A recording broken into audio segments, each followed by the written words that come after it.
the summer of '79, and someone is sexually assaulting young women in a Virginia college town. We concluded that we had a serial rapist. People were scared to death. Investigators have little to go on. We were desperate. We wanted any help we could get. Under the gun to solve the case, the police turn to a psychic.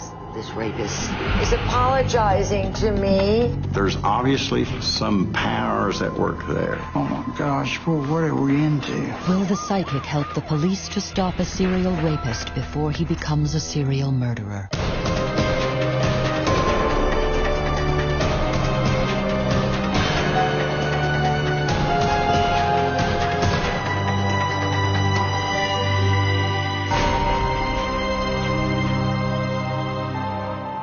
Stanton, Virginia, a small, sleepy southern town nestled in the Shenandoah Valley, the birthplace of Woodrow Wilson, the 28th President of the United States. It was a city of 25,000, but it was sort of caught in time.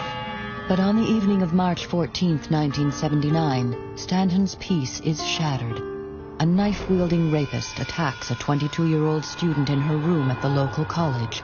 It is the first in what would be a string of violent sexual assaults.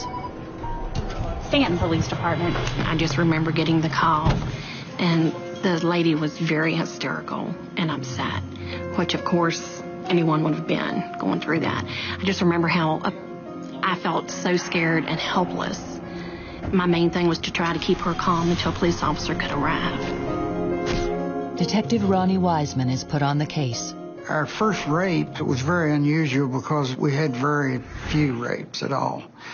And this one seemed to be rape from a stranger. All police have to go on is a composite drawing of the assailant based on the victim's vague description. Then, 2.5 months later, a second rape, only blocks away from the college. Again, few clues for the police. Person came in a window on each one. He used a knife, and he had a stocking mask on. And so our best description was height and weight, race. That's about it. Both victims described their attacker as a large African American. But because of the mask, they can't see his features, and he leaves few clues. Ray Robertson is the prosecutor for the city of Stanton. Back in 1979, we didn't have DNA evidence. Any foreign hairs, any semen, any saliva, anything like that we found on them, we could get the DNA on that now. We couldn't do that back in 1979, and so it's a very different game when it comes to solving crimes now from what it was back then. We just had no evidence. With a violent rapist on the loose, the whole town is on edge. For something like that to happen around here was a really big deal. That kind of stuff just didn't happen in Stanton. It made me be much more aware. Any place I went, I was always checking, being more cautious. During that particular time, women were kind of afraid to walk streets at night alone, especially in the college area. All the windows were down and locked. In a town where serious crime is all but unheard of, the pressure on local police for results is immense. The community was actually in pretty much of an uproar. I was following the news in the newspaper daily, especially on this case, because there was so much turmoil. I would say, wow, I don't envy the police officers that's working this case, because it's got to be tough. Everyone that you would come in contact with, regardless of what you were doing, wanted to know how the case was going. Then, driving by a construction site, the victim of one of the rapes spots the man she thinks attacked her. One of the victims said, that's him. That's him. There's no question about it. Police arrest the man, but they soon realize the case against him is flimsy. The guy wore a stocking mask. How can you make an identification of a suspect that has a stocking mask on? I think everyone knew that it was not right. He had been convicted of minor offenses that were very different from the type of offenses that a rapist usually commits, and I really didn't think he had done it. No sooner is the first suspect released than the other rape victim names a different man. A man she vaguely knows, and he too is arrested. He actually flunked a polygraph test, so on the basis of the victim identification and the polygraph results, he was arrested. Everyone seemed to say, oh boy, we got the guy. We can relax a little bit. But the police don't relax for long. Less than a month later, a third attack, just like the first two. Wearing a stalking mask and wielding a knife, a man climbs through a window and rapes a 32-year-old woman. All this while the investigators' prime suspect is behind bars. The second person that was arrested was in jail when the third incident happened. Really didn't think we had two people doing acts. The suspect is released. It's very sad. The police were scrambling to get an arrest in the case. Women were on edge, and we were getting a little frustrated and maybe a little antsy, too, to solve some of these things. With 3 identical attacks, police believe, unless stopped, the man will almost certainly rape again. We realized after about 2 or 3, we had a serial rapist. This is something that was very new. We'd never had anything like this. Under intense pressure, Detective Wiseman calls in Special Agent Darrell Stillwell of the State Police. You had a person that was operating within about a 5-block area. There were all types of sightings, window peepings, entries into houses, burglaries, thefts of small items. The perpetrator's rapid escalation from petty burglary to violent rape makes police fear what he'll do next. The possibility that something will go down, a resistance that will cause a homicide. There's always the possibility of that. Then, 6 months after the rapes began, a chance event changes the whole course of the investigation. Psychic Norine Reneer arrives in town to give a talk at the local college about ESP and the paranormal. I had been teaching at Blue Ridge Community College, and at the very end of my lecture, a young lady stood up in the audience and asked me if I would do a public service. I said yes, and she told me that there had been a rapist in the town, and her sister had been one of the victims, and if I could hold her ring and see if I picked up anything. Norine uses psychometry, a common psychic technique. It seems that object has memory or goes beyond memory, and I can see images in my head. Norine holds the victim's ring while the student records her response. And I remember holding it and picking up several pieces of information that came into my mind. She had a tape recorder and was taping it. Despite knowing nothing about the case, Norine immediately connects with the horror that is gripping the town. I felt this small, peaceful, beautiful community was terrorized, certainly the women, because of this rapist attacking again and again. Norine also claims to see details of the actual crime. I remember seeing a stalking mask over. Desperate to see her sister's attacker brought to justice, the student takes the tape recording of the psychic to the police. Stalking mask. The cops are doubtful at first, but agree to listen to the tape. Like the student, they are impressed with what Norine has to say. Norine told us this guy had used a stalking mask and a knife in all his rapes. All the things that the victim had told us that never were reported in the media. Well, we were sort of in disbelief. How does she know this? Because these things weren't out. On September 2nd, a 4th woman is raped. The victim, a young woman who was babysitting for friends. And then, a few weeks later, the rapist, wearing his trademark stalking mask, strikes again, this time a 23-year-old woman. The public image of the Stanton Police Department plummeted. It was a worst-case scenario. With the attacks becoming more frequent and more brazen, the cops are willing to try anything, even a psychic. We were desperate. We wanted any help we could get. Dabbling in the paranormal to solve a crime is not conventional police procedure.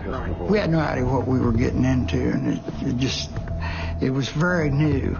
I think that when the police first agreed to work with me, they had no clues, and he kept raping, and they had no information, so they thought, what do we have to lose? Can a psychic working with detectives help to track down a sexual predator before serial rape turns to murder?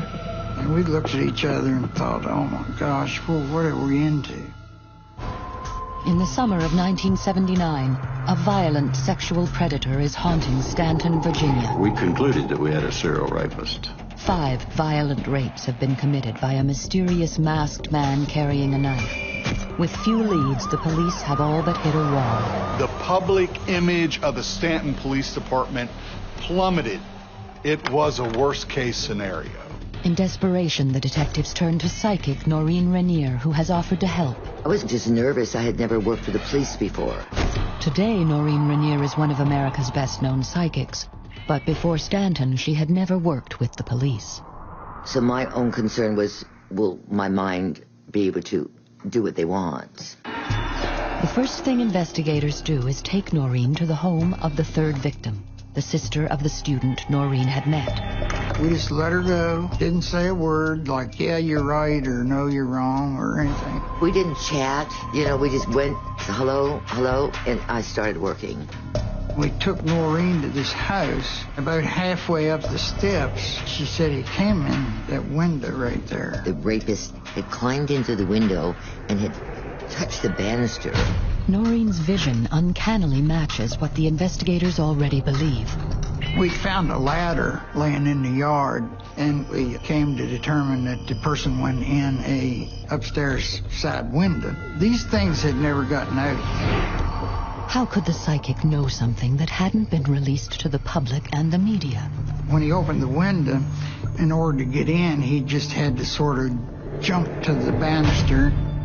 That banister had given police the one hard piece of physical evidence they have. They'd gotten a real good palm print where he had to grab the banister.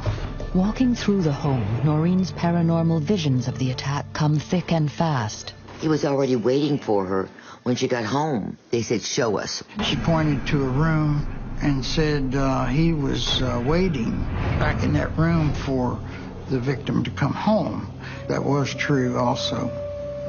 Before she got to the bedroom, she said, there's some violent activity up here. They looked at each other, but they didn't say anything. And then we walked in.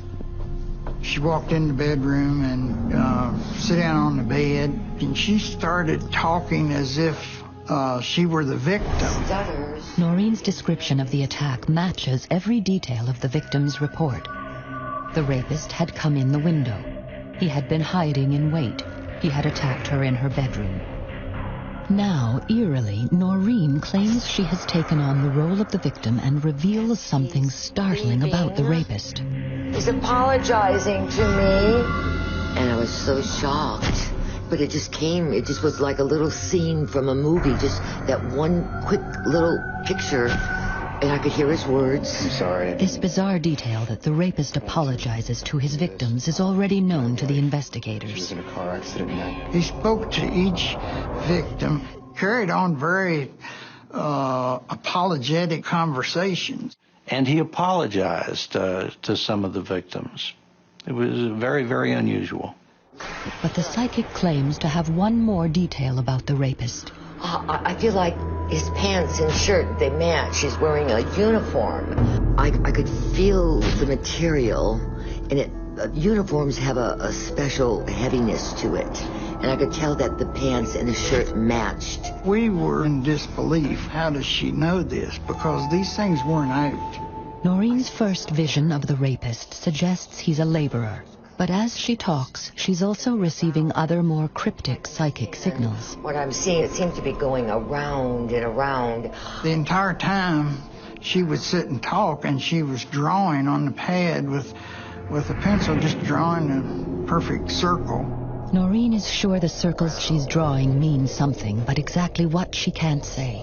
I remember first seeing him driving something. I remember knowing that whatever he drove went around and around.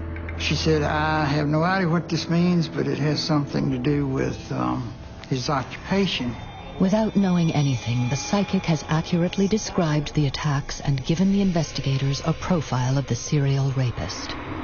There's obviously some powers at work there. It must be. And I've pretty much concluded that in my mind based upon this particular case. Impressed with what they've learned so far, the detectives take Norine to the home of the most recent victim. They never told me any information, never gave me any feedback. Taking me to a second victim's house, I knew that I must be on to something. There, she has a vision that would provide police with a vital clue. She claims to see where the rapist lives. See this theater marquade, and I knew he lived real close. I remember feeling the brick. Which was very interesting because there was an old theater right in the vicinity where all this was occurring. Most of these things occurred within a mile and a half, or just within 5 blocks. Norine has told the cops where she believes the rapist lives, but she also knows how he can be identified. I wanted to go through his body to see if I could pick up any tattoos or scars. When I got to the knee, I could see the scar. First of all, it hurt. I remember the limping. Pretty deep scar on his leg that would cause him a slight limp. Very new to us. We had no idea. She was getting a pretty detailed picture of this attack. Can the psychic's cryptic clues help the police to track down a rapist who's already attacked 5 women? And we had the information, but we didn't know what to do with it. In the summer of 1979, a serial rapist is terrorizing the college town of Stanton, Virginia. The police were scrambling to get an arrest in the case. There was a crisis of public confidence. Desperate, the investigators have enlisted a psychic. She said she was picking up energy, and she was taking on the role of this victim. I feel theater. I knew he lived real close, and I remember feeling the brick. She said he lived in an apartment right across from a movie theater. Brick apartment, she even stated. We did concentrate on the brick apartment building across from the movie theater.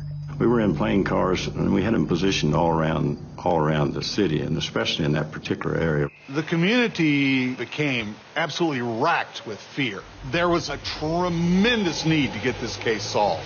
And it could have gone real bad for us. Armed with details provided by Norine's extraordinary psychic visions, police stake out the movie house and other key locations in Stanton and lie in wait. We spent many sleepless nights on this case. We would stake out till 2 or 3 o'clock in the morning, then come back out about 7. Then, after 2 weeks of around-the-clock surveillance, on the evening of December 27th, a break. Stanton Police Department. A call came in that someone was peeking in the window. The call comes from a woman living less than a block away from the movie house. Ma'am, is the suspect still there? I understand, and I'll get an officer on. We had one of our cars sitting right near the end of that driveway. Got a report of a person messing around the house, looking in the windows and this, that, and the other. And when he came out of the yard, it was a fenced yard he had to walk out of. When he came out of the yard, we stopped him and questioned him about his business in the area. And something else. He had a limp. Could this limp be linked to the scar the psychic predicted the rapist would have on his knee? Did you hold up for a minute? Wasn't his home. We didn't know anyone in the home. Told us he was looking for some boxes because he was moving. He told us, start telling us a number of things that just didn't make any sense. Got any weapons on you? Anything on you? I think we all looked at him and said, I think we have the right guy here. I don't think there was any question. Have the police got the right man? He does live by the theater. From around here? Yeah. Watch your head. The Peeping Tom is taken into custody without a struggle. That man is 22-year-old James Bruce Robinson of Stanton. Police charge him with attempted burglary. But is he the man responsible for raping 5 women? We knew we had him pretty well there for an attempted B&E, but at that point we had no idea that he was the rapist. We did get his fingerprints, and I'd gotten a good palm print, so I took his palm prints, and we took those to the lab the next day. Then they remember one of Norine's most detailed predictions. The rapist would have a big scar on his knee. It's very strange to ask him to pull his pant legs up. He had no idea why we asked him that. I was so excited when he pulled his pant leg up and showed me a great big scar there. So all of these things just started coming together. The psychic is right. But to nail Robinson, they need more. They need hard evidence. The evidence that we had was pretty, shall I say, skimpy on each one of these sexual assaults as far as linking anything particularly to him. We had one palm print off of one of the scenes. The investigators devise a plan. To persuade Robinson to confess, they take him to the scene of his crimes. It was a technique I used in many criminal investigations. Put him in a car and drive him to a neighborhood. We did a lot of running around in the car with him, asking him things as we drove by people's houses that he had visited. And he started out making confessions to trespasses and burglaries. That's how it started. Despite admitting to a string of burglaries, Robinson denies rape. But then, suddenly... Sir, the lab just called back. Your palm print matches your suspect. We got a call over the radio that the lab had called and matched that palm print. He knew exactly now that he's had it. Confronted with the evidence, James Robinson breaks down and confesses to the rapes. He gave the police details that only the true rapist could have known. There's little doubt that Norine helped police put the serial rapist behind bars. Her remarkable insights were right on almost every count. She described how the perpetrator had entered the homes, how he had apologized to his victims. She told police the suspect lived close to a theater, that he limped, and he had a scar on his knee. This is Dixie movie theater. It's been here for years. And coincidentally, right across the street are the Woodward Apartments, and where the suspect was found to live. And what about those puzzling circles Norine drew? The suspect drove a cement mixer truck. He would leave the truck parked in front of the apartment or somewhere close, and he'd go in. I must admit I was very impressed by he drives something that goes round and round, and it turned out to be a cement mixer truck. That was pretty cool. Norine's vision of a man in uniform is also true. The night we picked him up, he had the shirt on. At the trial, the prosecution paint a chilling portrait of a man driven to rape and rape again. James Bruce Robinson pleads guilty and is sentenced to 5 concurrent 20-year sentences for the Stanton rapes. We were very impressed with Norine and the information that she was able to give us. It gives you a little extra something to look for, when you're out on the street. Everything that she gave came about. And then at the very end, when I left, as they were shaking my hands, they said, "When will we catch him?" And I thought for a second, and I said, "Before Christmas." And we got him on December 22nd. Called me later to thank me for my Christmas present.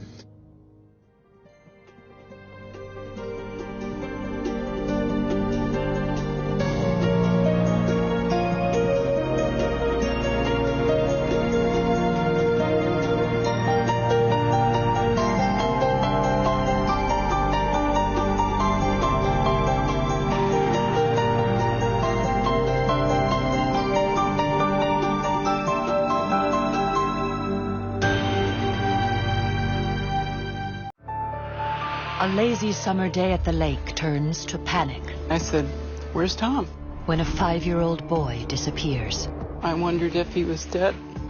Police think he's drowned, but a local psychic says he's lost in the forest. I could see this little boy lying under a very large tree. Is the psychic right? Is Tommy Kennedy alive or dead?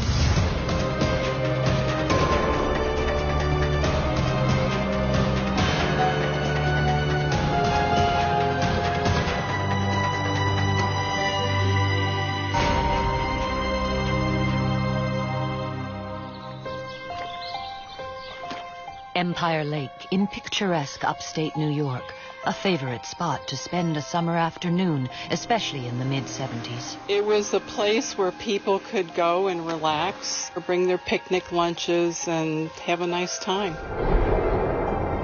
But for Mary Kennedy, Empire Lake brings back memories of a day she will never forget. On a hot summer day in 1975, Mary Kennedy and her family head to Empire Lake to spend the day swimming.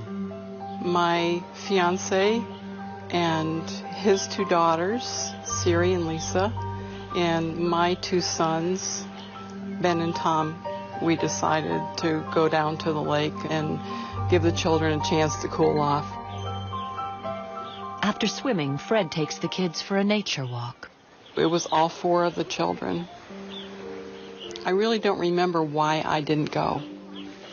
Fred and the kids disappear into the woods. While everyone was hiking, I was lying on the blanket, enjoying the day. Knowing me, I probably had a book with me. But that enjoyment was about to end. I see Fred and the children coming towards me. Everybody was sweaty and happy, and I don't see Tom. Tommy is Mary's youngest son. He's 5 years old. I felt a moment of panic. Fred comes up to me and I say, "Where's Tom?" And Fred says, "I sent him back to you." Fred says Tom wasn't wearing shoes, and he complained his feet were hurting. I sent him back to you just at the beginning of our trip. He was whiny and didn't seem to want to do the walk, and so I sent him back to you. He thought that Tom was more competent than he was. I would not have done that. Oh my God. Where's my child? Mom! Help me!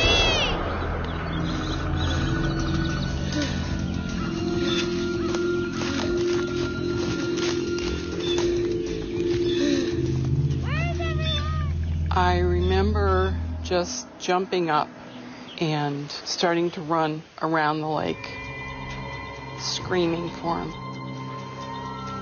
They search frantically, backtracking their walk. Perhaps he's just hiding. He was like a little imp, liked to play tricks on people, or always busy doing something, building tree houses, exploring the fields. He was delightful. But after 2 hours, no sign of Tommy. To add to their concern, a thunderstorm is moving in. They realize it's time to call the police. By the time I arrived, Tommy had probably been missing 2 or 3 hours. It was probably somewhere around 4 or 5 o'clock by that time. Dave Redsiger was a member of the local emergency squad in Spencer. What we did was contacted all the surrounding fire departments. I remember standing there and seeing the emergency vehicles beginning to arrive right down on the lawn. You know, they just bypassed the parking lot and they were setting up a command center down there on the lawn. It seemed like every car had a two-way radio going. He's wearing a white t-shirt and a pair of plaid shorts. I remember just regular people beginning to arrive. People standing in groups and being briefed and being told where to go. Nobody seemed to see him around the campsite. Nobody's seen him around the swim area. So you kind of narrow it down to 2 areas, the woods or the lake. I look over and they're bringing boats in. And that only means one thing. A dive team goes into the water to search for Tommy. near the camping area was heavily dead woods, a lot of stumps, things that, you know, if somebody got in there, they could very easily get entangled underneath the water and not be able to get back to the surface. And I was just horrified.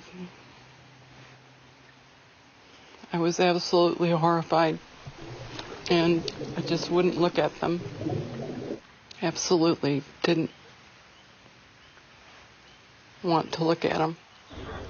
The dive team searches the perimeter of the lake, but no sign of Tommy. The storm is getting worse. Once the weather started to get bad and the lightning started getting pretty nasty, we had to call off the water search. 4 hours had passed since 5-year-old Tom went missing.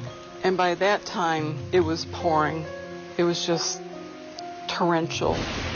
And I'm thinking about this little 5-year-old kid with a bathing suit on, out there in the cold rain, in the woods somewhere. And I'm just so scared for him. 8 miles away, in the town of Spencer, 25-year-old psychic Phil Jordan hears the news. I ran across the backyard, and my landlord was standing in the back door, and she said a little boy was missing up at Empire Lake.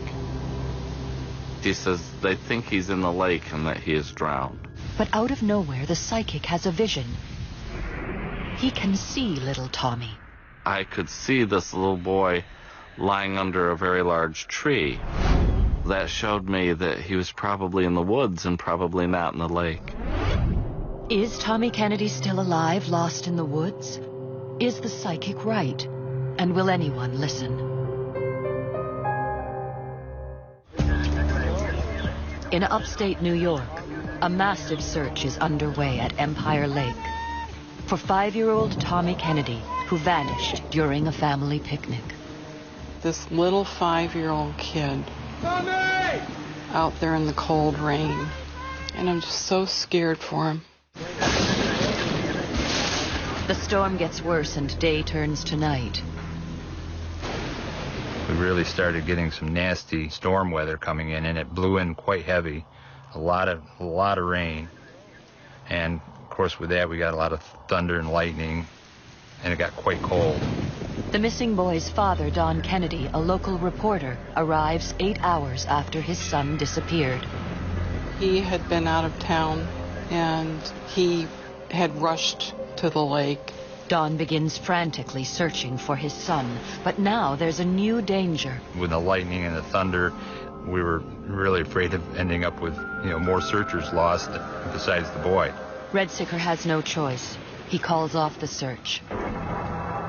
Intellectually I understood, but my little 5-year-old is out there still by himself. Tommy's parents are desperate. Don Kennedy remembers a piece he'd written about a local psychic.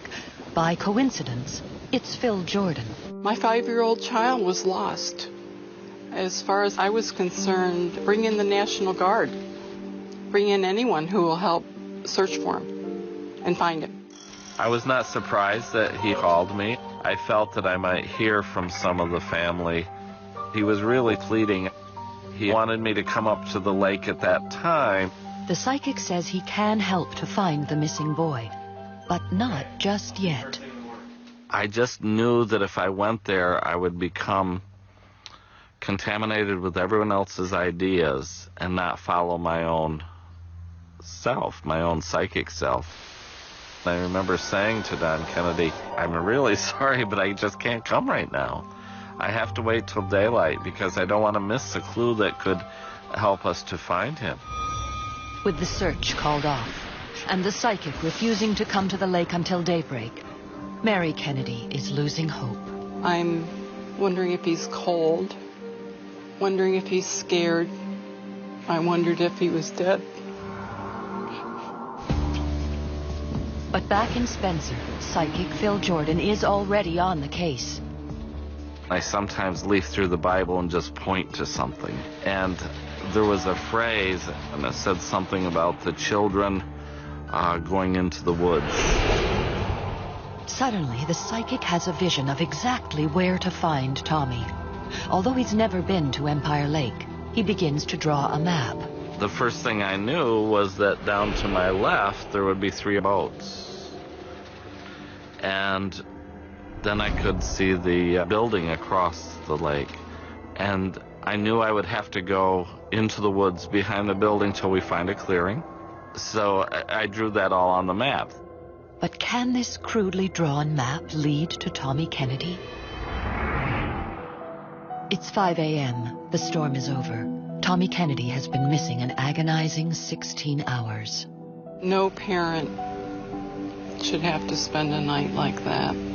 I don't remember whether we ate supper, what we said to each other. It's blank.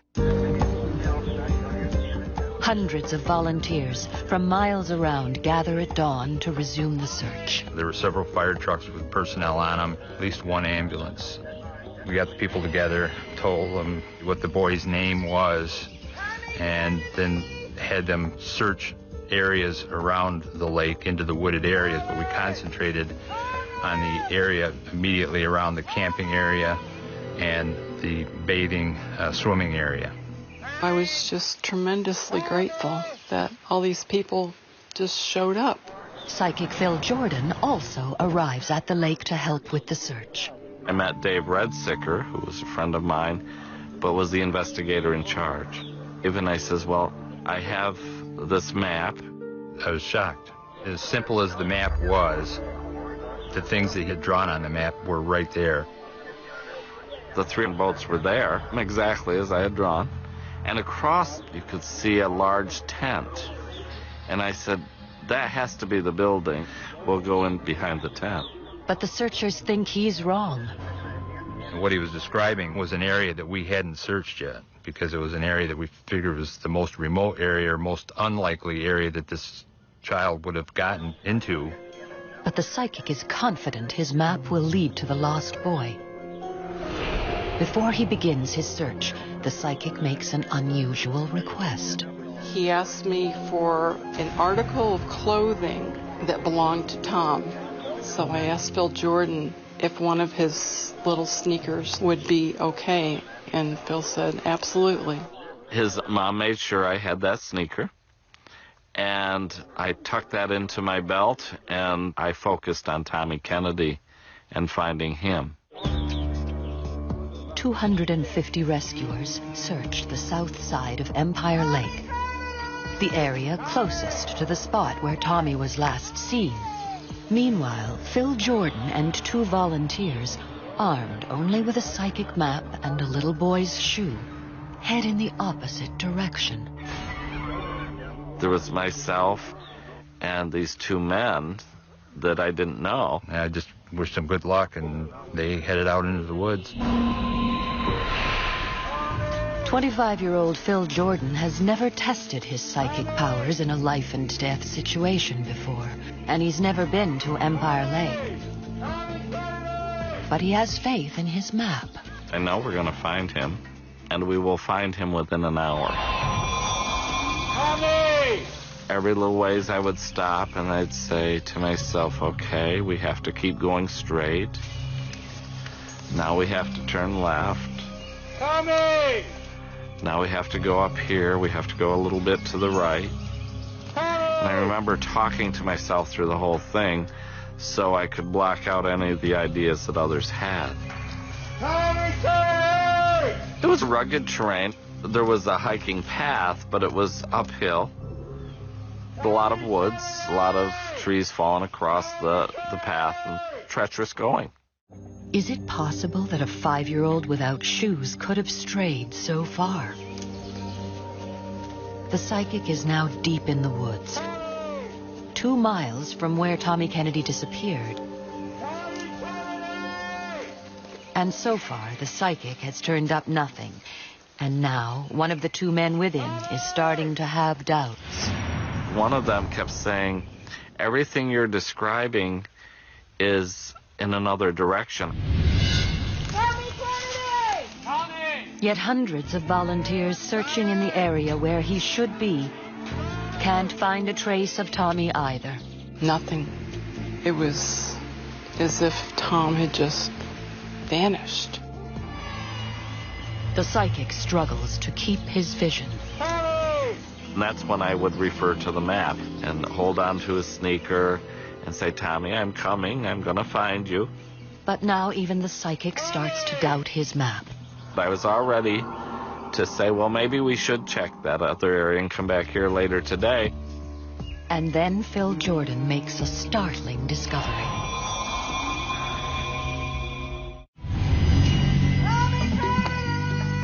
On the shores of Empire Lake in upstate New York, Mary Kennedy waits desperately for any news of her 5-year-old son Tommy, who's been missing for over 16 hours. It was as if Tom had just vanished. Hundreds of searchers comb the area around the lake where the boy disappeared, but with no luck. Yet 2 miles away, psychic Phil Jordan, following his crude map, has stumbled across a child's footprint. It was right in front of me. I looked at that footprint and I thought, oh, we must be close, and I got goosebumps, you know. That footprint convinces the psychic he's on the right track. I said to the other searchers, now we have to find a clearing. It shouldn't be too far up here. So we continued on, and within moments we found the clearing. I just stood at the opening of the clearing and said to myself, okay, now which way do I have to go? I looked at it sort of as a clock, and I thought, we've got to go where the 11 is. And we went to that area, and there was another path through the woods. As he climbs a gully, Phil falls behind the other searchers, but he can still hear them calling out Tommy's name. And then, an answer. Help me! I'm over here! I woke up to the sound of people calling my name. I started screaming, I'm over here, I'm over here. The fellow who tried to talk me into going in the other direction, he says, I hear him yelling. He's yelling for help. And so they all ran in the direction that the voice came from. I saw these men coming towards me with huge smiles on their face. I was very relieved that they had found me. Everybody was giving Phil Jordan congratulations. I could tell right away that he was the one that was responsible for locating me. I just dropped there and knelt there and thanked God that he had given me this ability and cried. You know, I just sobbed. It was very emotional. He was worried that he had done wrong. He was worried that he was going to be reprimanded. And it was quite the opposite. Everybody was so thankful. Tommy Kennedy had been missing more than 16 hours. One of the searchers reminds Phil about a prediction he had made. He says, 58 minutes. And I says, what does that mean? And he says, you told me we'd find him within an hour, and it was 58 minutes after we started. Tommy's rescuers carry him out to a nearby road. They had walkie-talkies, and they radioed for help, and soon the ambulance came to a road that was not far from where Tommy actually was. And the news that Tommy is safe is radioed back to the lake. Someone comes up to me and tells me that Tom has been found. It's like heaven opened up. I was just so grateful. Then almost instantly, there he is. After almost 2 days of anguish, mother and son are reunited. He says, I was camping, Mom. I slept next to a stick. It's a miracle. It's a miracle that he's found, and it's a miracle that he's okay. Phil Jordan's visions had been right from the beginning. Tommy Kennedy hadn't gone near the lake. Instead, he had wandered deep into the forest. I immediately started crying and whining as I was walking back, and I'm sure that contributed to me getting lost. I probably wasn't paying attention to the marks on the path. I just started running in circles, and within a very short period of time, the clouds rolled in. And that first lightning bolt came down. Then I was terrified. and I started running and running and running. Wet, scared, and exhausted, he remembered what his mother had taught him. I taught my children standard safety, which is you don't go near the water when there's lightning. Find a sheltered place. I came upon a sort of a clearing, and I found a nice large stick to fend off any attacking animals. Phil had marked just such a clearing on his map. I was completely exhausted by that time, so I didn't have any trouble at all falling asleep. How could a psychic with a crudely drawn map succeed where 250 rescuers failed? If it hadn't been for Phil, and his map and his abilities, we either wouldn't have found him for a long time or we may not have found him at all. I'm certain that Phil Jordan saved Tom's life. Word that Phil Jordan had found a lost boy using his psychic abilities is big news. Even the local sheriff, who is not in the habit of using the paranormal, recognizes his achievement. And he says, I would like you to become deputized so that if we have other cases, you can work more freely with law enforcement. So help me God. At that time, Phil was the only deputized psychic that I was aware of in New York State. Phil Jordan's amazing accomplishment at Empire Lake paved the way for psychics all over America to team up with police in solving difficult cases. It was truly an honor to be deputized because at that time in history, psychics were just beginning to be used a little bit in police work. It's now 32 years since psychic Phil Jordan found little Tommy Kennedy lost in the woods. They haven't seen each other since. Until today. Good to see you. Well, Phil still has the shoe that helped him to find Tommy so long ago. I put it in my belt, and I'd say, okay, Tommy, tell me where you are. Do you remember that day? I do. I remember running through the woods. I remember the lightning. I remember finding a stick to sleep with. Seeing I remember. the wild bear. Exactly. Yeah, like my 5-year-old with a stick is going to do something to a bear. That's right. But well, you were using your head. Yeah. That's the best way you knew how. Right. Yeah. And the next thing I remember is hearing you guys. I heard you calling for me and waking up. It was that day that I proved my ability to myself. And from then on, no one's ever convinced me that I can't do what I do. Without him, they might have been looking for my bones,